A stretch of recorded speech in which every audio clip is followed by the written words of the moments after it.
سورۃ النور قرآن پاک کی 24ویں صورت ہے۔ یہ مدنی صورت ہے۔ اس صورت میں معاشرتی اخلاقیات، عفت و پاک دامنی، پردے کے احکام اور اسلامی سماج میں پاکیزگی برقرار رکھنے کے اصول بیان کیے گئے ہیں۔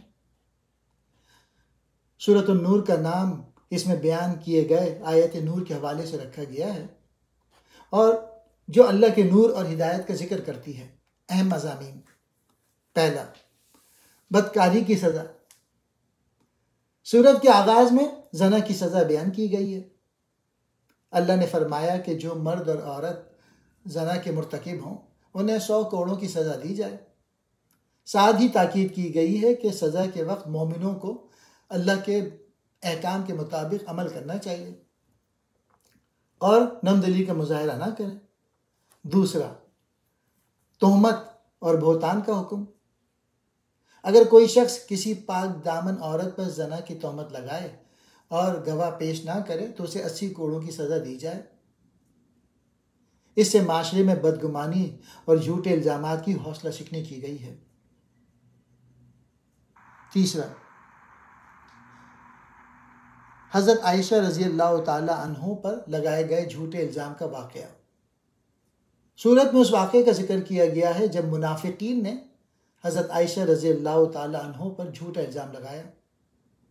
اللہ نے حضرت عائشہ رضی اللہ تعالی عنہ کی پاک دامنی کی گواہی دی اور منافقین کے جھوٹے الزامات کی مذمت کی۔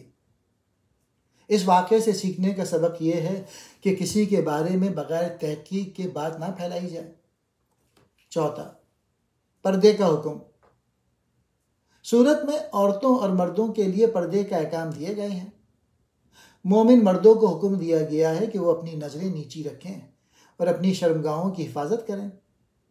مومن عورتوں کو حکم دیا گیا ہے کہ وہ بھی اپنی نظریں نیچی رکھیں، اپنے جسم کو ڈھانپیں اور اپنے حسن و جمال کی نمائش نہ کریں سوائے محرم رشتہ داروں کے سامنے۔ پانچواں، گھروں میں داخل ہونے کے آداب۔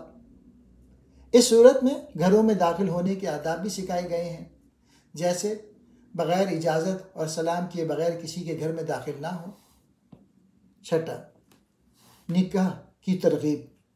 سورت میں نکاح کی ترغیب دی گئی ہے تاکہ معاشرے میں بے حیائی ختم ہو اور لوگ عفت و پاک دامنی کی زندگی گزاریں۔ اللہ نے فرمایا کہ جو لوگ نکاح کی استطاعت نہیں رکھتے وہ صبر کریں اور اللہ سے مدد طلب کریں۔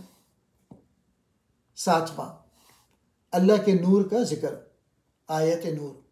سورۃ النور میں ایک مشہور آیت نور ہے جس میں اللہ کے نور کو ایک چراغ سے تشبیہ دی گئی ہے جو صاف اور روشن جگہ پر رکھا گیا ہے۔ اس آیت میں اللہ کی ہدایت کو روشنی اور گمراہی کو اندھیرے سے تشبیہ دے کر ایمان والوں کو اللہ کی ہدایت کی طرف بلایا گیا ہے۔ آٹھواں، اللہ کی قدرت کی نشانیاں۔ اللہ نے اپنی قدرت کی مختلف نشانیاں بیان کی ہیں، جیسے بادلوں کا بننا، بارش کا برسنا اور جانوروں کا زمین پر چلنا، تاکہ لوگ اللہ کی عظمت کو پہچانیں۔ نواں، منافقین کی نشاندہی۔ منافقین کا ذکر کیا گیا ہے جو بظاہر ایمان کا دعویٰ کرتے ہیں لیکن دل سے ایمان نہیں لاتے۔ اللہ نے فرمایا کہ وہ دنیاوی فائدے کے لیے دین کا مذاق اڑاتے ہیں اور لوگوں کو گمراہ کرنے کی کوشش کرتے ہیں۔ 10واں، اطاعت اور فرما برداری۔ مسلمانوں کو اللہ اور اس کے رسول صلی اللہ علیہ وآلہ وسلم کی اطاعت کا حکم دیا گیا ہے اور معاشرتی نظم و ضبط کو برقرار رکھنے کی تاکید کی گئی ہے۔